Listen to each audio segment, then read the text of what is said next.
ആ യേശു ക്രിസ്തുവിന്റെ നിസ്തുല നാമത്തിൽ എല്ലാ ശ്രോതാക്കൾക്കും എൻ്റെ ക്രിസ്തീയ വന്ദനം അറിയിക്കുകയാണ്. ഇയ്യോബിന്റെ പുസ്തകത്തെക്കുറിച്ച് ഞാൻ എടുത്തുകൊണ്ടിരിക്കുന്ന ബൈബിൾ ക്ലാസ് അത് റെക്കോർഡ് ചെയ്ത് യൂട്യൂബിൽ നിങ്ങൾക്കത് പ്രയോജനപ്പെടുമെന്ന് ആഗ്രഹിച്ചുകൊണ്ടാണ് ദൈവനാമ മഹത്വത്തിനായിട്ട് ഈ ശുശ്രൂഷ ചെയ്യുന്നത്.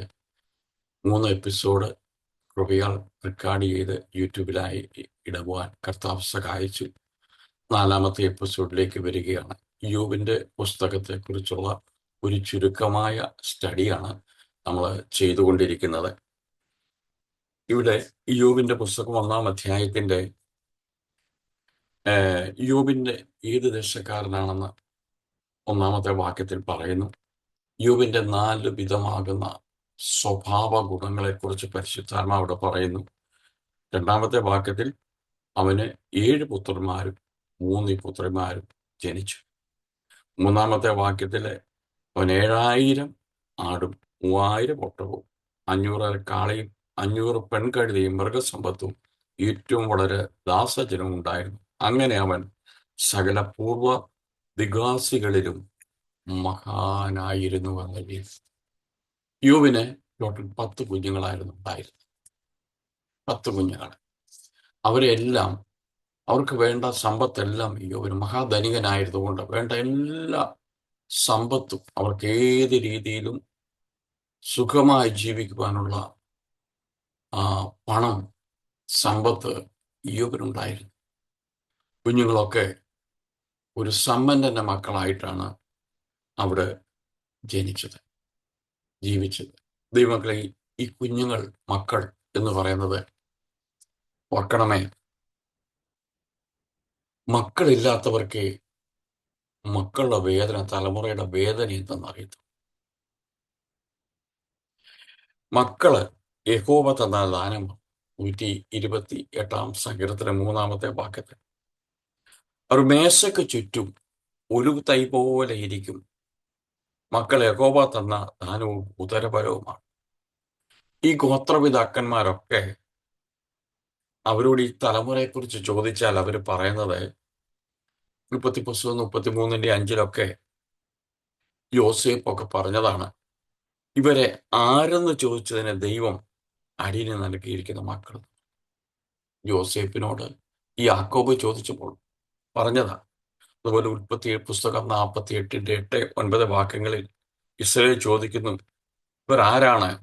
ദൈവം ഇവിടെ എനിക്ക് തന്നിട്ടുള്ള പുത്രന്മാർ എന്ന് യോസേപ്പ് അവരോട് പറഞ്ഞു. യെശയ്യാപ്രവചനം 8-18 ഇതാ ഞാനും യഹോവ തന്ന മക്കളും. അപ്പോൾ ദൈവമക്കളെ, ഈ തലമുറ എന്ന് പറഞ്ഞ ദൈവം തരുന്നതാണ്. അപ്പോൾ തലമുറയില്ലാത്ത വേദനിക്കുന്ന മാതാപിതാക്കളെ നമ്മൾ ഓർക്കണം, അവർക്ക് വേണ്ടി പ്രാർത്ഥിക്കണം. എത്രയോ മാതാപിതാക്കൾക്ക് 2 പേർക്കും നല്ല ഭൗതിക നന്മകളും നല്ല ജോലിയുള്ള എത്രയോ കുടുംബങ്ങൾ ശൂന്യമായി.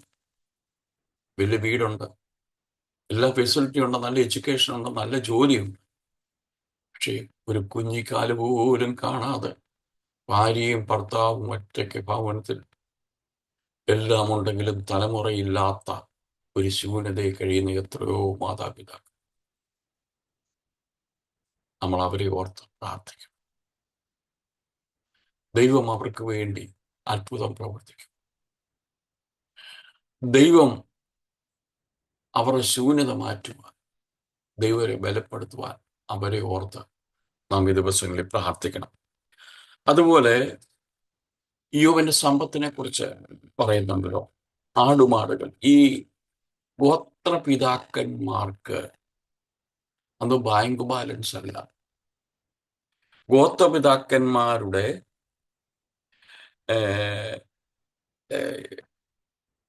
സമ്പത്ത് എന്ന് പറഞ്ഞാൽ മൃഗസമ്പത്താണ് പ്രധാനമായിട്ടും. ആടുമാടുകൾ അവരുടെ വെൽത്ത് എന്ന് പറയുന്നത് മൃഗസമ്പത്തിനെ അടിസ്ഥാനമാക്കാൻ. അബ്രഹാമിന്റെ ജീവിതത്തിൽ നോക്കണമേ, ഈ ഇയ്യോബിന് സമകാലികനായിരിക്കുന്ന അബ്രഹാമിന്റെ ജീവിതത്തിൽ ഉൽപ്പത്തി പുസ്തകം 13-ാം അധ്യായത്തിൽ 5-ാമത്തെ വാക്യത്തിൽ അബ്രഹാമിനെയും ലോത്തിനെയും എടുത്തു കഴിഞ്ഞാൽ അബ്രഹാമിനെ പറ്റി ഏലിയാസർ പറയുന്ന കാര്യമാണ്, യഹോവ എന്റെ യജമാൻ ഏറ്റവും അനുഗ്രഹിച്ചു, മഹാനായി തീർന്നു. ആട്, മാട്, പൊന്ന്, വെള്ളി, ദാസിദാസന്മാർ, ഒട്ടകങ്ങൾ, കഴുതകൾ. ഏലിയാസർ പറയുന്ന വാക്ക. ഇങ്ങനെ ഗോത്രപിതാക്കന്മാരുടെ സമ്പത്തൊക്കെ ആടിലും മാടിലും പൊന്നിലും വെള്ളിയിലും ദാസന്മാരൊക്കെ. ഇയ്യോബ് മൃഗസമ്പത്ത് കൊണ്ടും കൃഷി ഇടം കൊണ്ടും ദാസന്മാരെ കൊണ്ടും മഹാധനികനായിരുന്നു. വളരെ പ്രശസ്തിയറിയിച്ചൊരു ധനികനായിരുന്നു. ഇയ്യോബിന്റെ സമ്പത്തിനെ കുറിച്ച് ഇവിടെ പറയുന്നല്ലോ. 7000 ആട് ഇയ്യോബിനുണ്ടായിരുന്നു. ആ ആടിന്റെ കൊണ്ട് മാംസം ഉപയോഗിക്കാം, അതിന്റെ തോല് ഉപയോഗിക്കാം, ആടിന്റെ പാല് ഉപയോഗിക്കാം. പെണ്ണാടുകൾ ധാരാളം പ്രസവിച്ച് തലമുറകളെ ഇങ്ങനെ വർദ്ധിച്ചുകൊണ്ടിരിക്കും. ഇങ്ങനെ ഇയ്യോബിന് ആട് ഒരു വലിയ സമ്പത്തായിരുന്നു. അതുപോലെ 3000 ഒട്ടകം ഇതിന് വളരെ വിലയുള്ളതാണ്. ഇന്നൊക്കെ ഗൾഫ് രാജ്യങ്ങളിലൊക്കെ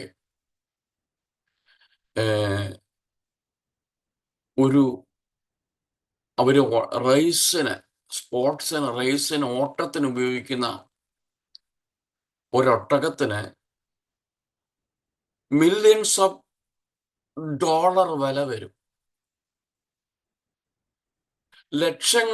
ഇന്ത്യയിലെ ലക്ഷങ്ങൾ വില വരും. സാധാരണ ഒട്ടകത്തിന് തന്നെ 1 ലക്ഷം, 1.5 ലക്ഷം, 2 ലക്ഷം രൂപ കൊടുക്കണം സാധാരണ. എന്നാൽ അവര് ഓട്ടത്തിന് ഉപയോഗിക്കുന്ന, റേസിന് ഉപയോഗിക്കുന്ന ഒട്ടകമുണ്ട്, അതൊരു വലിയ വിലയാണ്.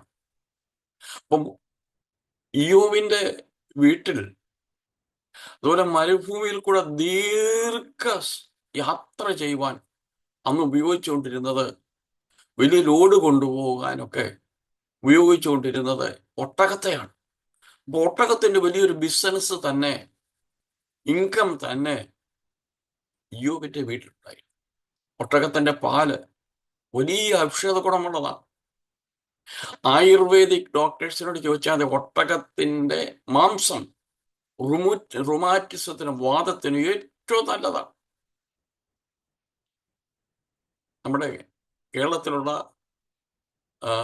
നാട്ടുവൈദ്യന്മാരോട്, ആയുർവേദിക് വൈദ്യന്മാരോട് ചോദിച്ചാൽ മതി. ഒട്ടകത്തിന്റെ തോല്, അങ്ങനെ ഒട്ടകം ഒരു വലിയ മൃഗസമ്പത്തായിരുന്നു. ദൂരെ മരുഭൂമി കൂടെ യാത്ര ചെയ്യാൻ അന്ന് ഉപയോഗിച്ചുകൊണ്ടിരുന്നത് ഒട്ടകമാണ്. പിന്നെ അവന് കാളകളുണ്ടായിരുന്നു, കാളയുണ്ടായിരുന്നു, പെൺകഴുതയുണ്ടായിരുന്നു. അങ്ങനെ ധാരാളം മൃഗസമ്പത്തുള്ളവനായിരുന്നു. കിഴക്കൻ രാജ്യങ്ങളിൽ വെച്ച് ഒരു മഹാനായിരുന്നു ഇയ്യോബ്.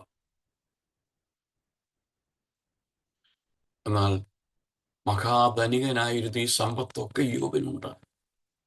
പക്ഷെ ഇയ്യോബിന്റെ ഏറ്റവും വലിയ പ്രത്യേകത എന്ന് പറഞ്ഞു, ഈ സമ്പത്തിനെ കുറിച്ചൊക്കെ ഞാൻ പറയുമ്പോൾ ഞാൻ ഉദ്ദേശിച്ച കാര്യം ഇതാണ്: അവൻ മഹാസമ്പത്തുള്ളവനായിരുന്നിട്ടും അവൻ ഭക്തനായിരുന്നു. ഞാനൊരു കാര്യം ചോദിച്ചോട്ടെ? ദൈവം നമുക്ക് ഭൗതിക നന്മകൾ തന്നപ്പോൾ നമ്മുടെ ഞെരുക്കത്തിലും നമ്മുടെ പ്രയാസത്തിലും നമ്മുടെ പട്ടിണിയിലും നമ്മുടെ ദാരിദ്ര്യത്തിലും നമുക്കുണ്ടാകുന്ന ദൈവിക ഭക്തിയോ ഉത്സാഹമോ പ്രാർത്ഥനയോ ആത്മീക സമർപ്പണമോ ആത്മീക കാഴ്ചപ്പാടുകളോ ദൈവാശ്രയമോ നമുക്കുണ്ടോ? ഓരോ പ്രിയപ്പെട്ടവരോടും ചോദിക്കുക, ഇൻക്ലൂഡിങ് മീ. ഞാൻ സഹിതം ദൈവം നമ്മളെ അനുഗ്രഹിച്ചു കഴിഞ്ഞപ്പോൾ നമ്മൾ ഇതെല്ലാം കുറഞ്ഞു പോയി. എന്നാൽ ഇയ്യോബിന്റെ സമ്പത്ത് വർദ്ധിച്ചുകൊണ്ടിരിക്കുക. കാരണം ദിനംതോറും ആട് വളർത്തുന്നവർക്കറിയാം, ആട്ടുംകുട്ടി ജനിച്ചുകൊണ്ടിരിക്കും പെണ്ണാടിൽ നിന്ന്. ഒട്ടകം പെൺകഴുതയാണ്.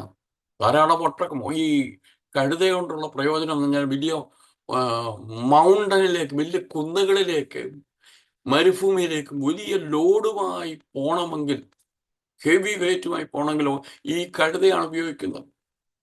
പ്രത്യേകിച്ച് ഈ ഗൾഫ് രാജ്യങ്ങളുടെ ഉൾപ്രദേശങ്ങളിൽ ചെന്നാൽ വലിയ പർവ്വതങ്ങളിൽ ദീർഘവർഷങ്ങളായി പാർക്കുന്ന അറബികളുണ്ട്. അവർ ഇന്നും ഉപയോഗിക്കുന്ന, ഇന്നും ഞാൻ ഈ കഴിഞ്ഞ ദിവസങ്ങളിൽ ഗൾഫ് രാജ്യത്ത് ചെന്നപ്പോൾ കണ്ടത്, ഞാൻ ദീർഘവർഷം അവിടെ ജീവിച്ച ആളാണ്, ഒട്ടകത്തിന് മുമ്പിൽ വലിയ വെയിറ്റ് കയറ്റിയിട്ട് സിറ്റിയിൽ നിന്ന് ഇതുമായിട്ട് അവർ പാർക്കുന്ന മൗണ്ടനിലേക്ക് പോകും. അങ്ങനെ സമ്പത്ത് വർദ്ധിക്കും തോറും ഇയ്യോബും അവന്റെ ഭക്തിക്ക് കളങ്കം വന്നിട്ടില്ല, അതിന് കുറവ് സംഭവിച്ചില്ല. താൻ ഒരു ഭക്തനായിരുന്നു. വാഴ്ത്തപ്പെട്ട കർത്താവായ യേശു ക്രിസ്തു മത്തായിയുടെ സുവിശേഷം 19-ാം അധ്യായത്തിന്റെ 23-ാമത്തെ വാക്യത്തില് ശിഷ്യന്മാർ ധനവാൻ സ്വർഗത്തിൽ കിടക്കുന്നത് പ്രയാസം തന്നെ എന്ന് സത്യമായിട്ട് ഞാൻ നിങ്ങളോട് പറയുന്നു.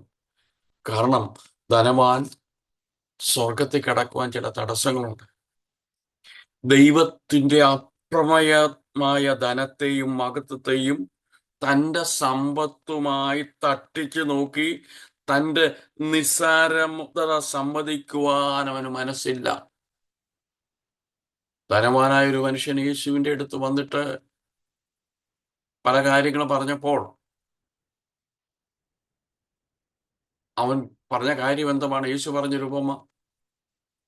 അവന്റെ കളപ്പുര കൂട്ടും, അതിൻ്റെ സ്റ്റോറേജ് വലുതാക്കും, അതിനകത്ത് തൻ്റെ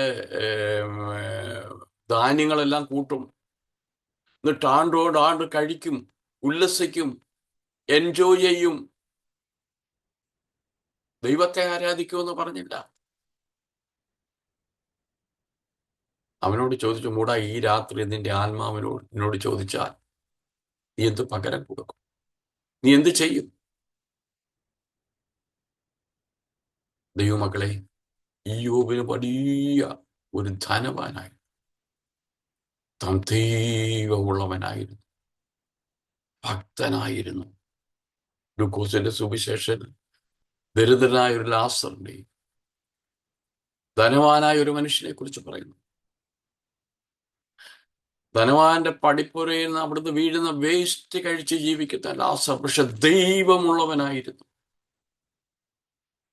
ധനവാൻ അവന് കൊടുത്ത ആയുസ്സിൽ, അവന് കൊടുത്ത ഭൗതിക നന്മയിൽ ആഡംബരമുള്ളവനായി, ദൈവമില്ലാത്തവനായി, ദൈവത്തെ മറന്നവനായി, മഹത്വം കൊടുക്കാത്തവനായി അവൻ ജീവിച്ചത് കൊണ്ട് അവൻ പോയത് ഏറ്റവും ലോവസ്റ്റ് പാതാളത്തിലേക്കാണ്, അധോമ പാതാളത്തിലേക്കാണ്.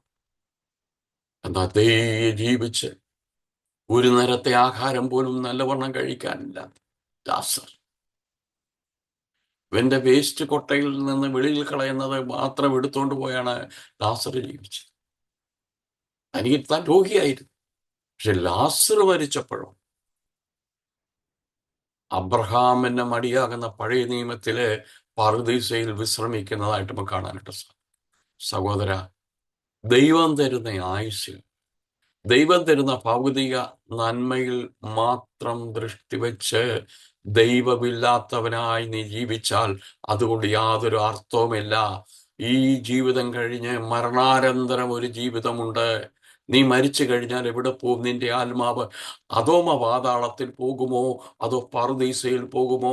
അതുകൊണ്ട് ദൈവം തന്ന ആയുസ്സിൽ, ദൈവം തന്ന ഭൗതിക നന്മയിൽ, ദൈവം തന്നിട്ടുള്ള നല്ല ഭൗതികമാകുന്ന അനുഭവങ്ങളിലും അതിനുള്ളതായ സോഴ്സ് ദൈവം തരുമ്പോൾ ദൈവമുള്ളവരായി, യേശുവിനെ സ്വന്തം രക്ഷിതാവായി സ്വീകരിച്ചവരായി, തിരുവചന പ്രകാരം ദൈവത്തെ ആരാധിക്കുന്നവരായി, ഭക്തരായി, ദൈവത്തിന് മഹത്വം കൊടുത്ത ഒരു ജീവിതമാണ് ദൈവം നമ്മളിൽ നിന്ന് ആഗ്രഹിക്കുന്നത്. ഈ ഇയ്യോബിന്റെ പുസ്തകത്തിൽ നമുക്ക് പഠിക്കുവാനുള്ളത്, ഇയ്യോബ് ഒരു മഹാധനികനായിരുന്നു. കിഴക്കൻ ദേശത്ത് വെച്ച് ഇവനൊരു മഹാനായിരുന്നു. എന്നാൽ ഇയ്യോബ് ഭക്തനായിരുന്നു. ദൈവമക്കളെ, ഇന്ന് അനേകർക്ക് പണമുണ്ട്. സദൃശവാക്യം 13:11 അന്യായമായി സമ്പാദിച്ച ധനം കുറഞ്ഞു കുറഞ്ഞു പോകും, അധ്വാനിച്ച് സമ്പാദിക്കുന്നവനോ വർദ്ധിച്ചു വർദ്ധിച്ചു വരും. അന്യായമായി സമ്പാദിച്ചിട്ടുള്ളതൊക്കെ കഴിക്കുവാൻ ഇട വന്നിട്ടില്ല. അതുപോലെ സ്തോത്രം, ആവർത്തന പുസ്തകം 8:18 സമ്പത്തുണ്ടാക്കുവാൻ ശക്തിക്ക് തരുന്നത് ദൈവമാണ്. സങ്കീർത്തനം 62:10 സമ്പത്ത് വർദ്ധിച്ചാൽ അതിൽ മനസ്സു വെക്കരുതേ. സമ്പത്തിൽ ആശ്രയിക്കുന്നു, ധനത്തിൽ പ്രശംസിക്കുന്നു. 49 സങ്കീർത്തനം 16-17 മരിക്കുമ്പോൾ യാതൊന്നും കൊണ്ടുപോകുന്നില്ല. ധനവാന്മാരോട് പറയുന്ന കാര്യമുണ്ട്. 1 തിമോഥെയോസ് 6:17 യാക്കോബ് 5:1 ഈ ലോകത്തിലെ ധനവാന്മാരോട് ഉന്നത ഭാവം കൂടാതെ ഇരിപ്പാനും നിശ്ചയമില്ലാത്ത ധനത്തിലല്ല. സ്തോത്രം. ദൈവമക്കളെ, ധനവാന്മാരുടെ മേൽ ദുരിതങ്ങൾ വരുന്നതായിട്ട് തിരുവചനത്തിൽ കാണാനായിട്ട് സാധിക്കും. ധനം നമ്മളെ ദൈവത്തിൽ നിന്ന് അകറ്റരുതേ. ധനം ദൈവത്തിൽ നിന്ന് അകറ്റരുതേ. ഭൗതിക ധനം വരുമ്പോൾ നമ്മുടെ പ്രാർത്ഥനയും നമ്മുടെ ധ്യാനവും വചനദാനവും അത് കുറയുവാൻ ഇടയാകരുത്. ഇയ്യോബ് മഹാധനികനായിരുന്നു. ധനം തരുന്നതെല്ലാം ദൈവമെന്ന് ഇയ്യോബിനറിയായിരുന്നു. അതിരാവിലെ സമയം ദൈവസന്നിധിയിൽ എഴുന്നേറ്റ് യാഗം കഴിച്ച്, തൻ്റെ തലമുറയ്ക്ക് വേണ്ടി യാഗം കഴിച്ച്, തന്നെ ദൈവം തന്നെ സമർപ്പിച്ച്, ദൈവപ്രസാദമുള്ളവനായി, ഈ വലിയ ധനിയനായി, ഭക്തനായി ജീവിപ്പാൻ ഇയ്യോബിനെ ദൈവം സഹായിച്ചു. എന്നെ കേൾക്കുന്ന പ്രിയപ്പെട്ടവരെ, നമ്മുടെ ദാരിദ്ര്യത്തിലും നമ്മുടെ പട്ടിണിയിലും നമ്മുടെ കഷ്ടതയിലും നമ്മുടെ ഞെരുക്കത്തിലുമുള്ള ആ ഭക്തി നമുക്കുണ്ടോ? നമ്മുടെ ഏകാഗ്രതയ്ക്ക് വ്യത്യാസം വന്നിട്ടില്ലേ? അതുകൊണ്ട് ഇയ്യോബിനെ പോലെ എത്ര ഭൗതിക നന്മ തന്നാലും ദൈവമക്കളെ, ഇയ്യോബ് ധനികനായെങ്കിലും ഭക്തനായിരുന്നു. ഇയ്യോബിന്റെ തലമുറയ്ക്ക് വേണ്ടി 10 മക്കളും അവരൊത്തിരി സെലിബ്രേറ്റ് ചെയ്യുന്നവരാണ്. അവരുടെ ബർത്ത്ഡേ, അതുപോലെ ഇന്ന് പല ഓരോ വിശേഷ ദിവസങ്ങൾ മനുഷ്യരങ്ങ് ഉണ്ടാക്കുകയാണല്ലോ. ഓരോ Valentine's day, mother's day, father's day, ഇങ്ങനെ ഒത്തിരി ദിവസങ്ങൾ ആഘോഷിക്കുന്നതായിട്ട് നമുക്ക് കാണാനായിട്ട് സാധിക്കും. ഒത്തിരി ആഘോഷ ദിവസങ്ങൾ, ഇതെല്ലാം മനുഷ്യനൊത്തിരി അന്ന് ഒത്തുകൂടി, ഫ്രണ്ട്സും എല്ലാം ഒത്തുകൂടി ഒത്തിരി ആഹാരം ഭക്ഷണമൊക്കെ ഉണ്ടാക്കി ഒത്തിരി ഉല്ലസിക്കുകയും ചിരിക്കുകയും ഡാൻസ് ചെയ്യുകയും മദ്യപിക്കുകയും ഒത്തിരി ലോകപ്രകാരം എൻജോയ് ചെയ്യുന്നതാണ് മിക്ക അതും നമ്മൾ ഇന്ന് ലോകത്ത് കാണുന്നു. എന്നാൽ ഇങ്ങനെയൊക്കെ കുഞ്ഞുങ്ങൾ ചെയ്യുമ്പോൾ ദൈവസേനയിൽ നമ്മുടെ ഹൃദയം തെറ്റി ദൈവത്തോട് പാപം ചെയ്യുമെന്ന് കാണുമ്പോൾ ഇയ്യോബ് അവരെ വരുത്തും. ദൈവവചനത്തിൽ കാണുന്നത് യോബ് വരുത്തി അവർ കുഞ്ഞുങ്ങളെ വിശുദ്ധീകരിച്ച് ദൈവം അവരുടെ ഹൃദയത്തിൽ നിന്ന് അവർ ദൈവത്തെ ജയിച്ചു കളയുമോ എന്ന് ഭയപ്പെട്ടവരെ ദൈവസേനയിൽ കൊണ്ടുവന്ന് പാപം ശുദ്ധീകരിക്കുന്ന പറഞ്ഞാൽ പാപം പറഞ്ഞ് ദൈവത്തോട് മാപ്പ് ചോദിച്ച് ദൈവസേന അവരെ സമർപ്പിച്ച് ദൈവമക്കളെ ഭക്തരായി ജീവിപ്പാൻ അവർക്ക് വേണ്ടി ഇടിവിൽ നിന്ന് കരയുകയും പ്രയത്നിക്കുകയും പ്രാർത്ഥിക്കുകയും യാഗം കഴിക്കുകയും ചെയ്യുന്ന ഒരു ഇയ്യോബിനെ നമുക്ക് കാണാനായിട്ട് സാധിക്കും. മക്കൾ ദൈവം തന്ന ദാനമാകട്ടോ. പക്ഷെ അവരെ തിരുവചനം പറയുന്നത്, ആവർത്തന പുസ്തകം 6:7 പറഞ്ഞ അവരെ ഉപദേശിക്കണം. അവർ വീട്ടിലിരിക്കുമ്പോഴും നടക്കുമ്പോഴും കിടക്കുമ്പോഴും എഴുന്നേൽക്കുമ്പോഴും തിരുവചനം പറഞ്ഞ് അവർക്ക് ഉപദേശം പറഞ്ഞു കൊടുക്കണം. അവരെ അഭ്യസിപ്പിക്കണമെന്നാ പറയുന്നത്. സദൃശവാക്യം 22:6. ദൈവത്തിന്റെ വിശ്വസ്തതയെ മക്കളോട് അപ്പനമ്മമാർ മാതാപിതാക്കൾ അറിയിക്കണം. യെശയ്യാ 38:19.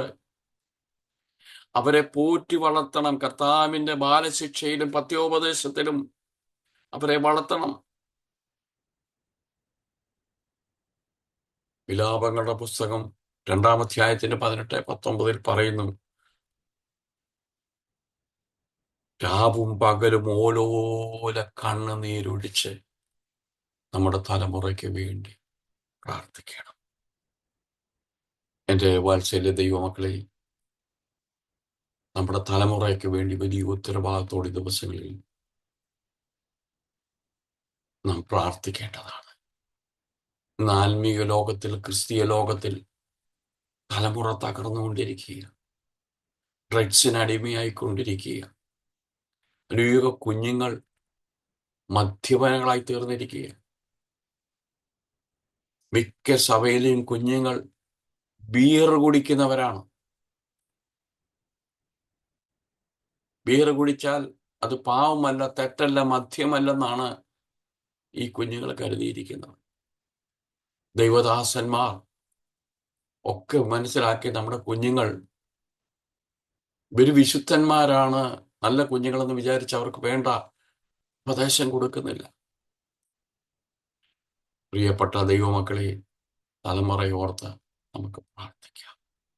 അപ്പോൾ തന്നെ കുഞ്ഞുങ്ങളില്ലാത്ത പ്രിയപ്പെട്ടവരെ ഓർത്തും നമുക്ക് ദൈവസന്നിധിയിൽ പ്രാർത്ഥിക്കാം. ഇയ്യോബിന്റെ സമ്പൽ സമൃദ്ധിയോടെ ഇയ്യോബ് ഇങ്ങനെ ജീവിക്കുമ്പോൾ ഈ ഒരു വലിയ കഷ്ടത്തിൽ കൂടി കടന്നു പോകുന്നതായിട്ട് നമുക്ക് ഇയ്യോബിന്റെ പുസ്തകത്തിൽ നിന്ന് കാണാനായിട്ട് സാധിക്കും.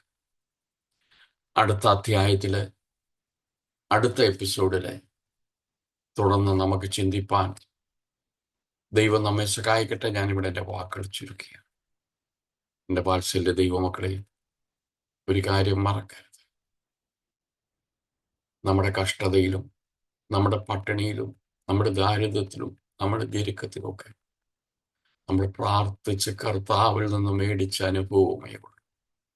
നമ്മുടെ തലമുറയ്ക്ക് ഇന്ന് പ്രാർത്ഥിച്ചു മേടിക്കേണ്ട അവർക്കെല്ലാ ഭൗതിക നന്മകളും മാതാപിതാക്കൾ ചോദിക്കുന്നത് കൊടുക്കുവാനുണ്ട്. നമ്മുടെ കുഞ്ഞുങ്ങൾക്ക് അനുഭവങ്ങളില്ല, കർത്താവിൽ നിന്ന് പ്രാപിച്ച അനുഭവങ്ങളില്ല. അതുകൊണ്ട് അവർക്ക് കണ്ണുനീരില്ല, അവർക്ക് ഉപവാസമെന്ന് അറിയത്തില്ല. ദൈവത്തെ രുചിച്ചറിയുന്ന അനുഭവങ്ങൾ, എക്സ്പീരിയൻസ് വളരെ കുറവാണ്. കുഞ്ഞുങ്ങൾ ആത്മീക തലമുറ നഷ്ടപ്പെട്ടുകൊണ്ടിരിക്കുന്ന ഈ കാലം നമ്മൾ പിടിച്ച വേദപുസ്തകമായി നമ്മുടെ തലമുറ നിൽക്കുവാൻ ദൈവം ഇടയാക്കട്ടെ. കുഞ്ഞുങ്ങൾക്ക് വേണ്ടി പ്രാർത്ഥിക്കാം. രാവും പകലും നമുക്ക് പ്രാർത്ഥിക്കാം. അവരെ ശുദ്ധീകരിച്ച് അവരുടെ ഹൃദയവും ദൈവവുമായി ഏകാഗ്രതയിൽ പോകുവാൻ. എൻ്റെ വാത്സല്യ മാതാപിതാക്കളെ, ഈ എപ്പിസോഡിൽ എനിക്ക് പറയുവാനുള്ളത്, നമ്മുടെ തലമുറയ്ക്ക് വേണ്ടി നമ്മെ കരയാം. ദൈവമായ കർത്താവ് നമ്മെ സഹായിക്കട്ടെ. നമുക്ക് പ്രാർത്ഥിക്കാം. അതുപോലെ കുഞ്ഞുങ്ങളില്ലാത്ത മാതാപിതാക്കൾക്ക് വേണ്ടി നമുക്ക് പ്രാർത്ഥിക്കാം. അവർ ശൂന്യത മാറ്റട്ടെ. ഞങ്ങളുടെ പരിശുദ്ധ ദൈവമേ, സ്വർഗീയ പിതാവേ, തിരുനാമത്തിന് നന്ദിയുള്ള ഹൃദയത്തോടെ സ്തോത്രം ചെയ്യും. ഇയ്യോബ് മഹാധനികനായിരുന്നു. വേണ്ട സമ്പത്തെല്ലാം കൊടുത്തു. കിഴക്കൻ ദേശത്തൊരു മഹാനായിരുന്നു. എന്നാൽ അവനൊരു ദൈവഭക്തനായിരുന്നു. അവന്റെ തലമുറയെക്കുറിച്ച് വലിയ ഉത്തരവാദിത്വം. തലമുറ പാപം ചെയ്തു എന്ന് മനസ്സിലാക്കുമ്പോൾ അവരെ ശുദ്ധീകരണത്തിന് കൊണ്ടുവന്ന് ദൈവസേനയിൽ പാപമേറ്റു പറയിപ്പിക്കുന്ന ആ ഉത്തരവാദിത്വം യോബ് ഏറ്റെടുത്തു. ഞങ്ങളുടെ തലമുറകളെ ദൈവത്തിന്റെ സന്നിധിയിലേക്ക് ഏൽപ്പിക്കും. കർത്താവേ, ഞങ്ങളുടെ പല തലമുറകൾ നശിച്ചു പോകരുത്. അനേക കുഞ്ഞുങ്ങൾ ഡ്രഗ്സിന് അടിമയായി തകർന്നുകൊണ്ടിരിക്കുമ്പോൾ, മദ്യത്തിനും മയക്കമരുന്നിനും അടിമയായി തീരുമ്പോൾ, ഞങ്ങളുടെ തലമുറയെ ഓർത്ത്, ഞങ്ങളുടെ കുഞ്ഞുങ്ങളെ ഓർത്ത് പ്രാർത്ഥിക്കുന്നു. ഞങ്ങളെടുത്ത വേദപുസ്തകത്തിന്റെ സത്യങ്ങളുമായി യേശുവിന്റെ നാമത്തെ ഉയർത്താൻ അവിടുത്തെ വരവ് താമസിച്ചാൽ ഞങ്ങളുടെ തലമുറകളെ അവിടുന്ന് ഒരുക്കണമേ. കുഞ്ഞുങ്ങളില്ലാതെ ശൂന്യതയിൽ കഴിയുന്ന മാതാപിതാക്കളെ ഓർത്ത് പ്രാർത്ഥിക്കും. ശൂന്യത മാറ്റണമേ കർത്താവ്. നീ അവർക്ക് വേണ്ടി പ്രവർത്തിക്കണമേ കർത്താവ്. അവരെ കണ്ണുനീര് കാണുന്ന ദൈവമേ, നിന്റെ അത്ഭുതത്തിന്റെ കരം നീട്ടണം.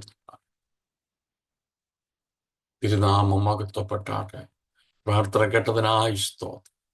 യേശു കർത്താവിന്റെ വിലയേറിയ നാമത്തിൽ അപേക്ഷിക്കുന്ന കേൾക്കുമാറാകണമേ. ആമേൻ. നിങ്ങൾക്ക് എല്ലാവർക്കും എൻ്റെ പ്രത്യേക വന്ദനം. God bless you. നെക്സ്റ്റ് എപ്പിസോഡിൽ വീണ്ടും കാണാം. Thank you very much.